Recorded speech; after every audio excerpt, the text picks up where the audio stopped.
नमस्कार, जन टीवी देख रहे हैं आप। मैं श्वेता शर्मा आपके साथ। खबरों की शुरुआत से पहले एक नजर डालेंगे अभी की हेडलाइंस पर। देश के 51वें मुख्य न्यायाधीश बने संजीव खन्ना, राष्ट्रपति द्रौपदी मुर्मू ने दिलाई शपथ। पीएम मोदी समेत कई केंद्रीय मंत्री शपथ ग्रहण समारोह में हुए शामिल। आज हरिद्वार में होगा भव्य ड्रोन शो का आयोजन, सीएम धामी करेंगे शुभारंभ। गंगा दीप उत्सव में 3.5 लाख दीपों से जगमग होंगे गंगा के घाट। यूकेपीएससी प्रवक्ता भर्ती में आयु सीमा पार कर चुके अभ्यर्थियों को बड़ी राहत। कोर्ट ने दिया आयोग को निर्देश, 1 जुलाई 2021 तक आयु सीमा पूरी कर चुके अभ्यर्थी भी कर सकेंगे आवेदन। रुड़की में मंगलोर पुलिस ने 4 बदमाशों को ढोल नगाड़ों के साथ निकाली बारात, किया जिलावदर। आरोपियों पर कई अपराधों में मुकदमे हैं दर्ज। 17 नवंबर को बंद होंगे बद्रीनाथ धाम के कपाट। हर दिन 12,000 से ज्यादा तीर्थयात्री बद्री विशाल के दर्शनों के लिए पहुंच रहे हैं। अब तक 13.5 लाख से ज्यादा श्रद्धालु पहुंच चुके हैं।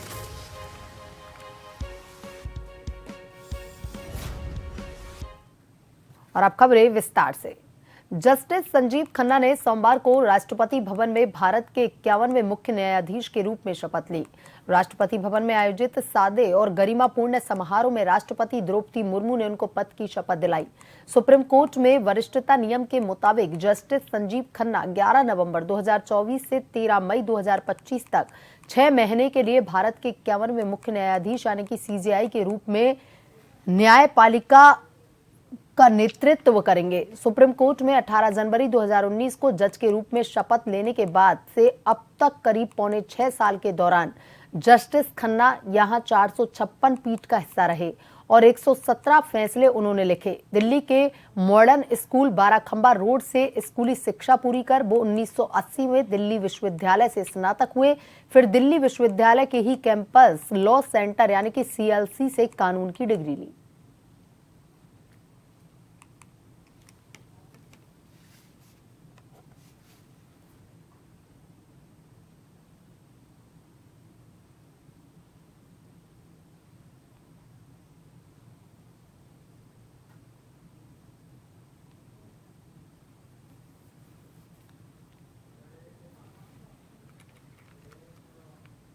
हरिद्वार में सोमवार को बहुप्रतीक्षित ड्रोन शो और दीप उत्सव से पहले हर की पौड़ी में रिहर्सल हुई। रिहर्सल में एक ड्रोन लाइट शो दिखाया गया जिसमें देवताओं की तस्वीरें प्रदर्शित की गईं। बता दें कि उत्तराखंड के मुख्यमंत्री पुष्कर सिंह धामी आज शाम ड्रोन शो, दीप उत्सव और भजन संध्या में भाग लेंगे।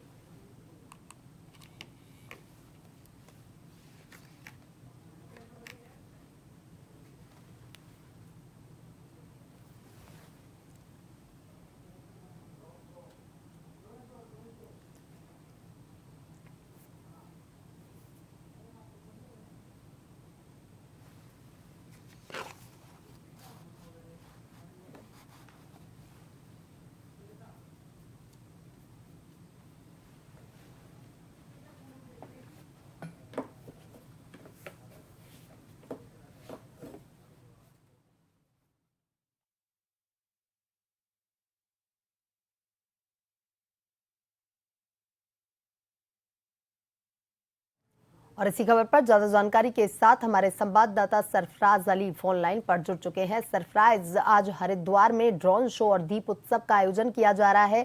सीएम भी वहां पर पहुंचेंगे और इस कार्यक्रम का शुभारंभ करेंगे। क्या कुछ तैयारियां वहां पर की जा रही हैं? कब शुभारंभ किया जाएगा सीएम के द्वारा? देखिए श्वेता, आपको बताना चाहूंगी प्रदेश में राज्य स्थापना दिवस जो सप्ताह है वो बड़ी धूमधाम से मनाया जा रहा है, जो 5 तारीख से लेकर यानी कि आज 11 तारीख तक मनाया जाएगा।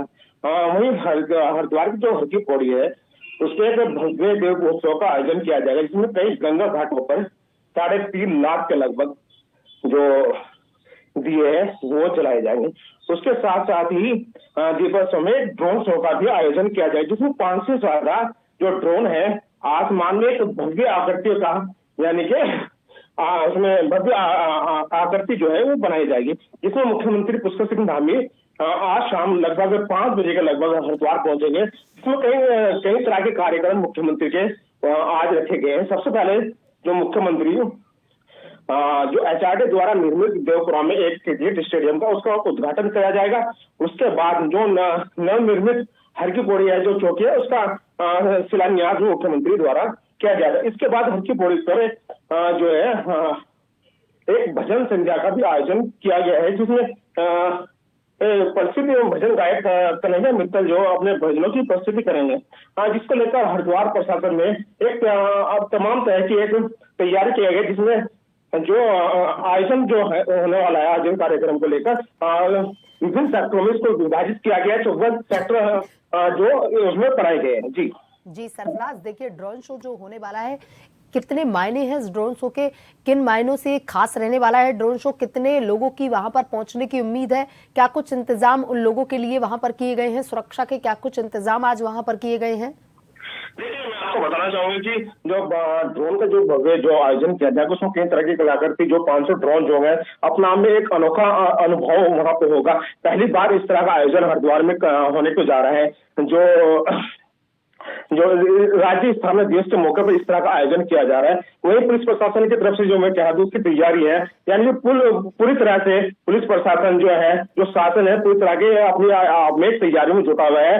कई तरह के जो सेक्टर मजिस्ट्रेट है उनको भी एक नियुक्त किया गया है। जी सरफराज, तमाम जानकारी के लिए धन्यवाद।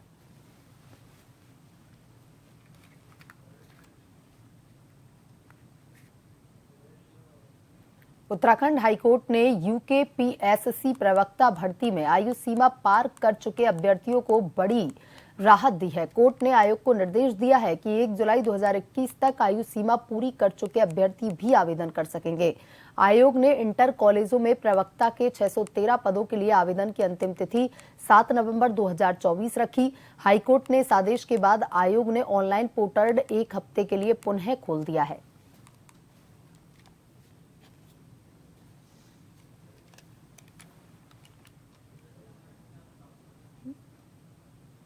लोहाघाट के रामलीला मैदान में रविवार को निःशुल्क नेत्र चिकित्सा शिविर का आयोजन किया गया, जिसमें क्षेत्र के 100 से अधिक लोगों की आंखों की जांच की गई। शिविर का शुभारंभ सीएमओ डॉक्टर देवेश चौहान ने रिबन काट करके किया। इस दौरान उन्होंने कहा कि यह क्षेत्रीय जनता के हित में अच्छा प्रयास है। उन्होंने क्षेत्रीय जनता से शिविर का लाभ उठाने की भी अपील की।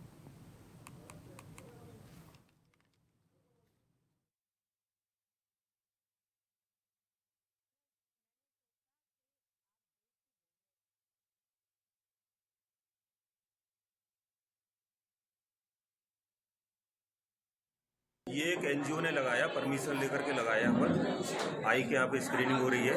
उसके बाद ये फ्री ऑफ कॉस्ट इनकी सर्जरी होगी।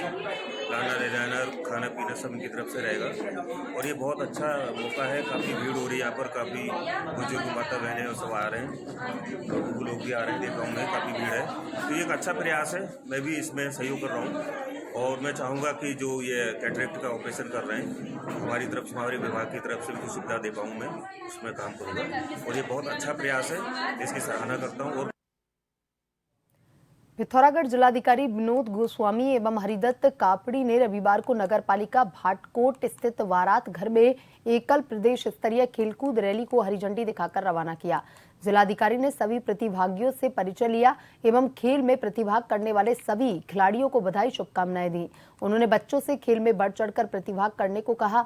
इस खेलकूद समारोह में संपूर्ण उत्तराखंड से लगभग 400 खिलाड़ी प्रतिभाग करेंगे, जिसमें जो प्रथम स्थान प्राप्त करेगा आगामी 8, 9 और 10 फरवरी 2025 को भुवनेश्वर, उड़ीसा में राष्ट्रीय स्तरीय खेलकूद समारोह में प्रतिभाग करेंगे।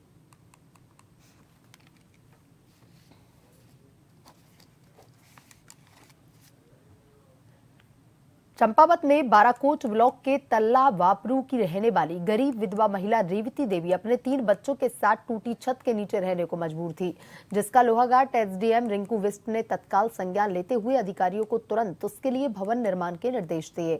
एसडीएम के निर्देश पर अधिकारियों ने आपदा मद से भवन निर्माण की कार्रवाई शुरू की। रविवार को रेवती देवी के भवन में ग्रामीणों के सहयोग से छत डलवाई गई।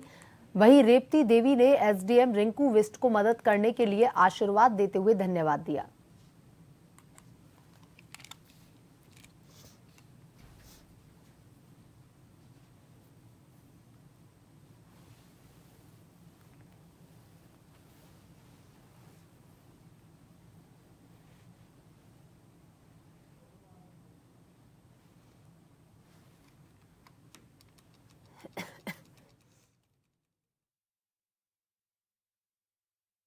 गरीब विधवा महिला जो पिछले दिनों खंडर में रहने के लिए मजबूर थी, आज उसे भवन दिलाया गया।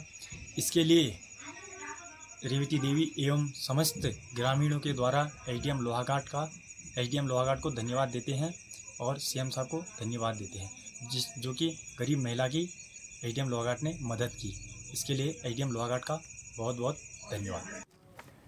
वक्त तो चलाए छोटे से ब्रेक का। ब्रेक के बाद वापस खबरों की तरफ रुख करेंगे।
ब्रेक के बाद एक बार फिर से आपका स्वागत है। ये बढ़ते हैं खबरों की तरफ। मसूरी में भारतीय जनता पार्टी मसूरी मंडल द्वारा संगठन पर्व व संगठनात्मक चुनाव 2024 को लेकर मसूरी के एक होटल में कार्यशाला आयोजित की गई, जिसमें बतौर मुख्य अतिथि मसूरी मंडल प्रभारी रतन सिंह चौहान ने दीप प्रज्वलित कर कार्यशाला का शुभारंभ किया। इस मौके पर प्रभारी द्वारा सभी बूथों में संगठन को लेकर किए गए कार्यों की समीक्षा की गई। सक्रिय कार्यकर्ताओं की सूची पर विचार विमर्श किया गया। उन्होंने सभी कार्यकर्ताओं से आगामी नगर निकाय चुनाव को लेकर सभी तैयारियां पूरी करने के निर्देश दिए। उन्होंने कहा कि भारतीय जनता पार्टी कार्यकर्ताओं की पार्टी है और भारतीय जनता पार्टी के कार्यकर्ता 24 घंटे चुनावी मोड़ पर रहते हैं। रतन सिंह चौहान ने कहा कि मसूरी में संगठन पर्व का अभियान चल रहा है, जिसमें भाजपा के प्राथमिक सदस्य बनने के बाद सक्रिय सदस्य बने हैं। उन सक्रिय सदस्यों की मॉनिटरिंग और जानकारी दी जा रही है।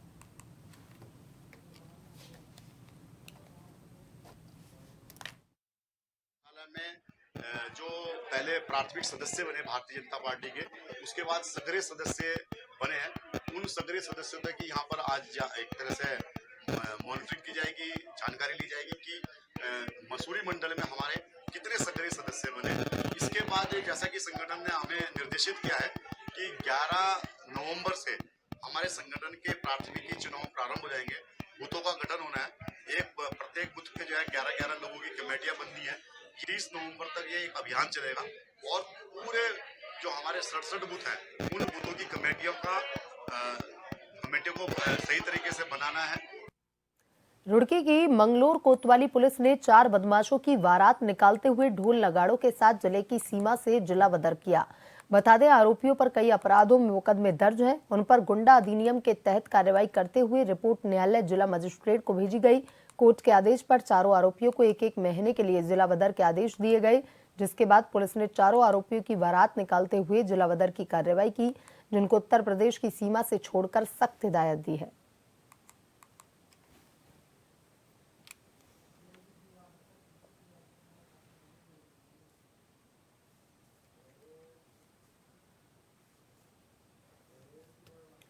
बद्रीनाथ धाम के कपाट 17 नवंबर को रात 9:07 पर शीतकालीन के लिए बंद किए जाएंगे। धाम में हर दिन 12,000 से अधिक तीर्थयात्री भगवान बद्री विशाल के दर्शनों के लिए पहुंच रहे हैं।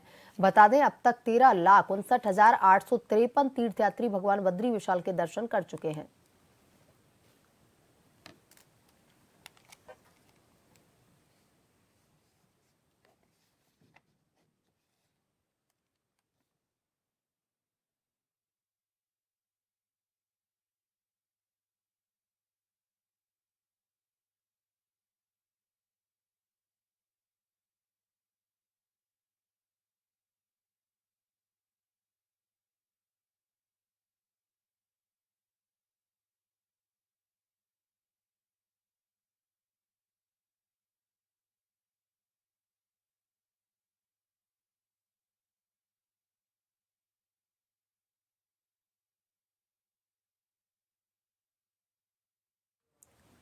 रुड़की के आजाद नगर स्थित सैनी धर्मशाला में ऑल इंडिया सैनी सेवा समाज की एक बैठक आयोजित की गई। कार्यक्रम को संबोधित करते हुए प्रदेश अध्यक्ष ने कहा कि पिछले दिनों हरिद्वार रोड स्थित एक वेंकट हॉल में संगठन की त्रैमासिक राष्ट्रीय कार्यकारिणी आयोजित की गई थी। यह कार्यक्रम अन्य प्रदेशों में आयोजित कार्यक्रमों की अपेक्षा सबसे ज्यादा सफल रहा।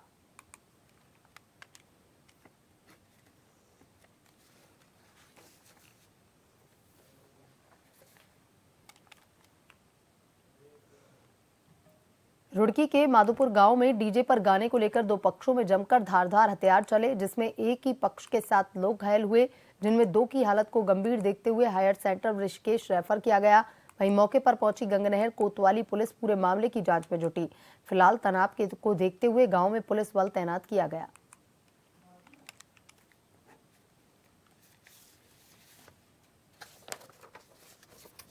जी ऐसा था, उनकी लड़ाई जो है गुड्डूहर, उनकी लड़ाई किसी दूसरों के साथ हो रही थी। तो हमारे लड़के ने बाद में जब मैं खड़े में गाली देते रहे तो हमारे लड़के ने ये कहा कि भाई गाली ना दे, घर चले जाओ बस। इस बात में वो हमारे साथ लड़ पड़े। चलो रात जो लड़ाई होनी थी हो गई, बीच गई थी। सुबह हम सारे काम पे चले गए, उन्होंने देखा वे बैठे हुए थे कि इन्हें काम पे जानो दो सबको। जब हमारे में से 1-2 घर पे रह गया तो उन्होंने घर में आग घुस के उन पे हमला करा तलवारों से, चक्कुओं से। एसपी चंपावत अजय गणपति के निर्देश पर लोहाघाट पुलिस की तूफानी गति से चलने वाले बाइकर्स व मंचलों के खिलाफ ताबड़तोड़ कार्रवाई जारी है। पुलिस ने लगातार दूसरे दिन लोहाघाट नगर के मीना बाजार, हथरंगिया और स्टेशन बाजार में विशेष अभियान चलाकर बिना हेलमेट, रेस ड्राइविंग, 3 सवारी, बिना ड्राइविंग लाइसेंस, रेट्रो साइलेंसर इत्यादि में चल रहे युवकों पर कार्रवाई करते हुए 7 वाहन सीज किए।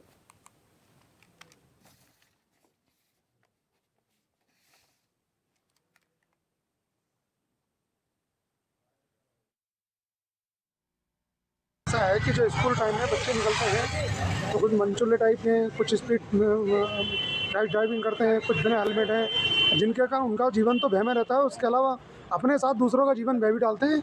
इसमें हमने अभियान चला रखा है और ये अभियान हमारा लगातार चल रहा है। आज कल से लेकर अब तक 12-13 गाड़ियाँ सीज कर दी हैं। हरिद्वार में राष्ट्रीय राजमार्ग प्राधिकरण की लापरवाही से जनता को हो रही परेशानियों पर लोगों ने विरोध प्रदर्शन किया। स्थानीय लोग ढोल नगाड़ों के साथ सर्वनंद अंडरपास पर एकत्रित हुए और NHAI के खिलाफ रोष प्रकट किया। स्थानीय लोग मांग कर रहे हैं कि NHAI तुरंत कार्रवाई करते हुए अंडरपास और उसके आसपास की सड़कों की मरम्मत करवाए ताकि यात्रियों की सुरक्षा सुनिश्चित हो सके।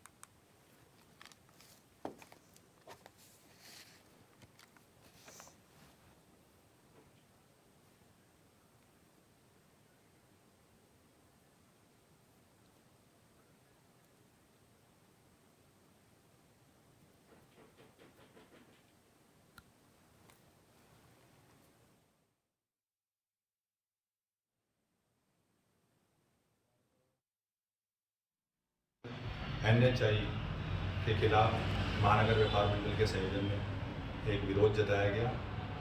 आप देख सकते हैं कि किस प्रकार सर्वानंद घाट का अंडरपास हो, भीमपुरे का अंडरपास हो। NHAI द्वारा जब से ये फ्लाईओवर बनाए, हाईवे तैयार किया गया, तब से इन NHAI के अंडरपासों की हालत दयनीय है, जिससे रोजाना सैकड़ों लोग दोपहिया वाहन चालक वहाँ से आवागमन करते हैं। सब सरोवर मार्ग को जोड़ने वाला एक वैकल्पिक मार्ग सर्वानंद घाट है और उससे ही अंडरपास होकर गुजरता है, जिससे बिजली घर पर भी हजारों आबादी की संख्या का उत्तरी हरिद्वार की आवागमन होता है। लेकिन दुर्भाग्य है कि NHAI टोल प्लाजा पे टोल वसूलने के साथ साथ जनता को वो सुविधाएं देने में नाकाम रहते हैं जो उनका मूलभूत अधिकार है। उसी के अंतर्गत ये सड़क लगभग जब से NHAI तैयार हुआ, फ्लाईओवर तैयार हुए, ये टूटी सड़क, खस्ता हाल सड़क, जिससे लोगों का आवागमन होता है। रोजाना लोग चोटिल हो रहे हैं। आज हमने यहाँ पे ढोल नगाड़ों के साथ इस NHAI के खिलाफ, जो कुंभकर्णी नींद में सोए हुए अधिकारी है, विरोध जताया है और अगर जल्दी ये नहीं चेते तो हम अनिश्चितकालीन धरना देने को भी इनके खिलाफ मुखर होंगे। लालकुआ श्री गुरुद्वारा प्रबंधक कमेटी के द्वारा प्रथम पातशाही श्री गुरु नानक देव जी के प्रकाश उत्सव के पर्व पर नगर में तीसरे दिन भी प्रभात फेरी निकाली गई, जो श्री गुरुद्वारा लालकुआ से प्रारंभ होकर मुख्य विभिन्न मार्गों से होते हुए बजरी कंपनी कॉलोनी पहुंची। इसके उपरांत पुनः चलकर श्री गुरुद्वारा साहिब से प्रभात फेरी पहुंचने पर समापन किया गया।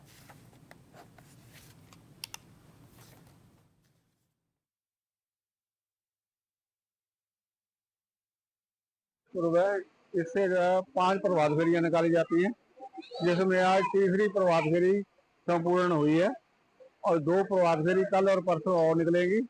फिर 13 तारीख को जो है श्री अखंड पाठ साहब का प्रकाश होगा, जिसका जो है भोग 15 तारीख को पड़ेगा। 15 तारीख को जो है गुरु का लंगर और टुट लंगर ਵਰਤੇਗਾ। ਤੇ ਸਾਰੀਆਂ ਸੰਗਤਾਂ ਦੇ ਚਰਨਾਂ ਦੇ ਵਿੱਚ ਬੇਨਤੀ ਹੈ ਕਿ 15 ਤਰੀਕ ਨੂੰ ਭੰਡਾਰੇ ਦੇ ਵਿੱਚ शामिल होके लंगर छक के अपना जीवन सफला करें। ये इसलिए निकाली जाती है जी कि एक का गुरु जी का शुक्राना करा जाता है उनके जन्मदिन का। देव जी का, श्री गुरु नानक देव जी का जन्मदिन 15 नवंबर को बड़े धूमधाम से मनाया जाएगा, पूरे देश में मनाया जाता है। और हम लोग नगर कीर्तन जो यहाँ हो रहा है, ये उसके 5 दिन पहले 5 प्रभात फेरी निकालते हैं और नगर नगर घूमते हैं, जिससे कि आपसी सौहार्दपूर्ण वातावरण बनता है और आपसी गुलदस्ता जो होता है हिंदू सिख ईसाई का, तो उसलिए हम लोग प्रभात निकालते हैं। और 13 तारीख तक निकलेगी ये। 3 प्रभात फेरी हो चुकी है, 2 और बाकी हैं और 2 जो हैं उसके बाद 13 तारीख को गुरुद्वारा साहब में अखंड पाठ रखा जाएगा। 15 को समाप्ति होगी और उसके बाद गुरु का लंगर, जिसको भंडारा बोलते हैं, लंगर है, उसको सब संगत पूरी वहाँ एक ही पंगत में खाएगी। बुलेटिन में अभी तक के लिए इतना ही। बने रहिए जन टीवी के साथ। नमस्कार।